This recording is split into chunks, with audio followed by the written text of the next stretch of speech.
Hamdan wa syukran lillah. Asyhadu an la ilaha illallah wahdahu la syarikalah wa asyhadu anna Muhammadan abduhu wa rasuluh wa ba'du. Para pemirsa kajian online PC Persis Bale Endah, alhamdulillah sampai saat ini kita semua masih diberi kesehatan dan kesempatan oleh Allah Subhanahu wa taala sehingga masih bisa mengisi waktu luang menjelang berbuka saum dengan bersama-sama memperhatikan ayat-ayat Al-Quran dan hadis-hadis Rasulullah Sallallahu Alaihi Wasallam. Saat ini saya akan membawakan materi dengan judul menghidupkan Ramadan bersama keluarga. Sebagaimana kita ketahui bersama bahwa bulan Ramadan itu adalah syahrun mubarakun, bulan yang diberkahi, bulan yang di dalamnya ada banyak kebaikan-kebaikan, bulan yang bagi orang yang beriman itu akan mudah dan ringan serta bersemangat untuk melakukan berbagai kebaikan. Bulan yang bagi orang beriman akan mudah, ringan, dan bersemangat untuk meninggalkan keburukan-keburukan dan kemaksiatan-kemaksiatan. Dan berbicara masalah kebaikan serta kemungkaran, Islam dengan tegas memerintahkan kepada umatnya agar memerintahkan berbuat baik dan saling mencegah dari kemungkaran. Dalam Al-Quran, surah Ali Imran ayat 110, Allah telah berfirman, A'udzu billahi minasyaitonir rajim, kuntum khaira ummah, ukhrijat linnas, ta'muruna bil ma'ruf, wa tanhauna 'anil munkar, wa tu'minuna billah.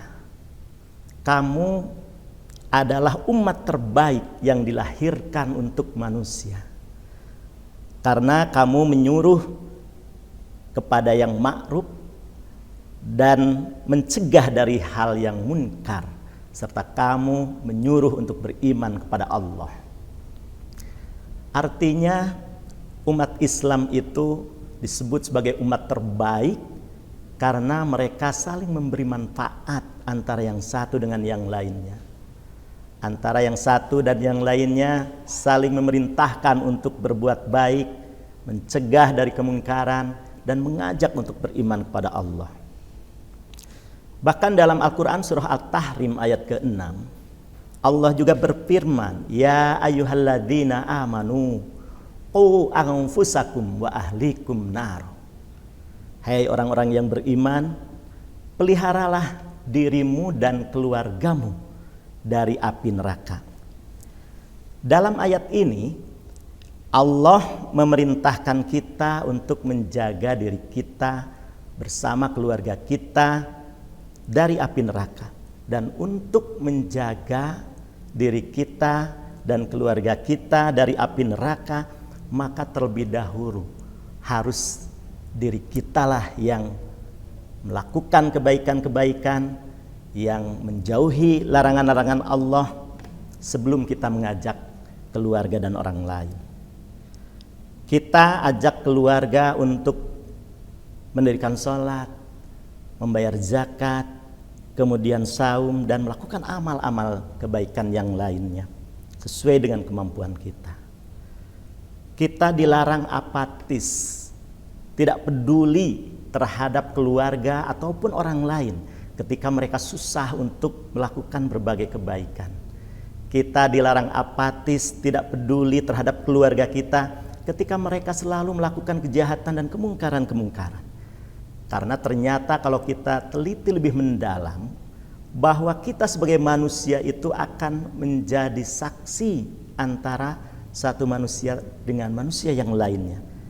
Dalam Al-Quran surah Al-Baqarah Allah berfirman, litakunu syuhada'a 'alan nas, agar kalian menjadi saksi terhadap manusia yang lainnya.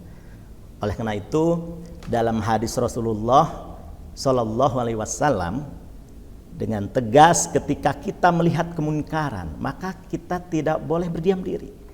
Man ra'a minkum munkaron falyughayyirhu biyadihi. Apabila kalian melihat kemungkaran, maka rubahlah dengan tangan. Fa illam yastati fa bilisani. Kalau kita tidak mampu merubah dengan tangan kita, maka rubahlah dengan lisan kita. Beri dia nasihat, larang dia untuk melakukan kemungkaran-kemungkaran. Fa illam yastati fa biqalbihi. Kalau kita tidak mampu merubah dengan lisan kita, maka ingkarilah dengan hati kita. Wa dzalika adaful iman. Walaupun hal itu adalah selemah-lemahnya iman. Ikhwatu iman rahimakumullah. Memang yang pokok dalam melaksanakan ibadah itu adalah harus dimulai dari diri kita sendiri. Baru kemudian kita menyuruh orang lain. Artinya ketika kita menyuruh dan mengajak seseorang berbuat baik, maka kita sendirilah yang harus terlebih dahulu melakukan kebaikan itu. Dan ketika kita melarang atau mencegah orang lain berbuat jahat atau munkar, maka terlebih dahulu kita yang harus meninggalkannya. Sebagaimana disebutkan atau dijelaskan dalam qawaid fiqhiyah yang dinyatakan bahwa al-itharu bil ibadah mamnu'un. Mendahulukan orang lain dalam hal ibadah itu adalah terlarang. Contohnya, ketika kita memberikan saf pertama kepada orang lain sementara kita berada di belakang, itu tidak boleh. Ketika kita misalkan menyuruh kepada seseorang dalam sholat berjamaah di masjid, ayo silakan kamu ke saf pertama sementara kita sendiri di belakang, nah itu terlarang dalam ibadah. Tapi harus kita sendiri yang terlebih dahulu masuk ke saf pertama sambil mengajak atau menyuruh orang lain. Contoh lain, kalau kita misalkan mempunyai satu helai kain untuk hanya memiliki satu helai kain untuk menutupi aurat kita, maka kita dilarang memberikan satu helai kain itu kepada orang lain sementara aurat kita dibiarkan terbuka. Nah itu dalam hal ibadah. Contoh lain lagi, misalkan kita hanya memiliki ongkos untuk umroh itu cukup hanya untuk satu orang, maka kita dilarang untuk memberikan ongkos itu kepada orang lain dan orang lain pergi untuk umroh. Tapi kita sendiri yang harus pertama kali umroh. Seperti itu. Nah sementara dalam urusan yang di luar ibadah, dalam urusan muamalah itu sebaliknya. Justru kita dianjurkan untuk mendahulukan orang lain. Al-itharu bi ghairil ibadah matlubun. Mendahulukan orang lain dalam hal di luar ibadah, mendahulukan orang lain dalam hal muamalah itu dianjurkan. Contoh misalkan, ketika kita naik bis dan kita sudah mendapatkan tempat duduk, kemudian naik seorang perempuan yang sedang hamil atau naik seorang yang sudah tua, kemudian mereka tidak kebagian tempat duduk, maka kita dianjurkan untuk memberikan tempat duduk kita kepada orang-orang yang lebih mementingkannya. Itu dalam hal muamalah.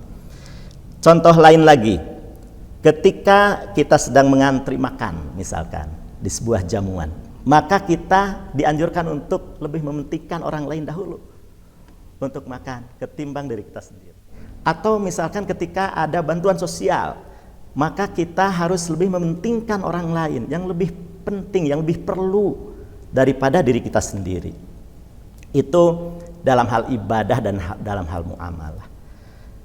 Ikhwat iman rahimakumullah, kembali lagi kepada perintah Allah agar kita harus mengajak keluarga untuk beribadah. Hal ini tertera dalam Al-Quran surah Toha ayat ke-132. Di sana Allah berfirman, wa'mur ahlaka bis-shalah wastabir 'alaiha. Dan perintahkanlah keluargamu untuk melaksanakan sholat, untuk mendirikan sholat. Dan bersabarlah kamu mengerjakannya. Artinya dari ayat ini memberikan satu penegasan bahwa menyuruh, mengajari keluarga untuk beribadah itu membutuhkan kesabaran yang luar biasa. Contohlah dalam kehidupan kita sehari-hari, ketika kita memerintahkan anak kita untuk sholat berjamaah di masjid saja, atau menyuruh istri dan anak-anak perempuan kita untuk sholat berjamaah di rumah misalkan, itu tidak akan cukup 1 atau 2 kali kita memerintah. Mungkin saja kita memerlukan nada yang tinggi ketika kita memerintah mereka, baru mereka mau menurutinya. Oleh karena itu dalam Al-Quran dinyatakan wastafir alaiha, kamu harus bersabar mengerjakannya. Kalau kita perhatikan lagi Luqmanul Hakim ketika beliau menasehati anaknya, ya bunaya aqimis shalah wa'mur bil ma'ruf wanhanil munkar. Wahai anakku, kerjakanlah sholat, dirikanlah sholat, dan perintahlah manusia untuk berbuat baik, dan cegahlah mereka dari yang munkar. Kemudian juga Allah menyanjung, memuji Nabi Ismail alaihissalam karena beliau sering mengajak keluarganya untuk sholat, untuk zakat, untuk mengerjakan ibadah-ibadah yang lainnya, yang tertera dalam Al-Quran surah Maryam ayat ke-55. Wa kana ya'muru ahlaku bis shalah waz zakah wa kana 'inda rabbih mardiyya. Dan dia menyuruh keluarganya untuk mengerjakan sholat, mendirikan sholat, mengeluarkan zakat, dan dia adalah seorang yang diridhoi di sisi Tuhannya.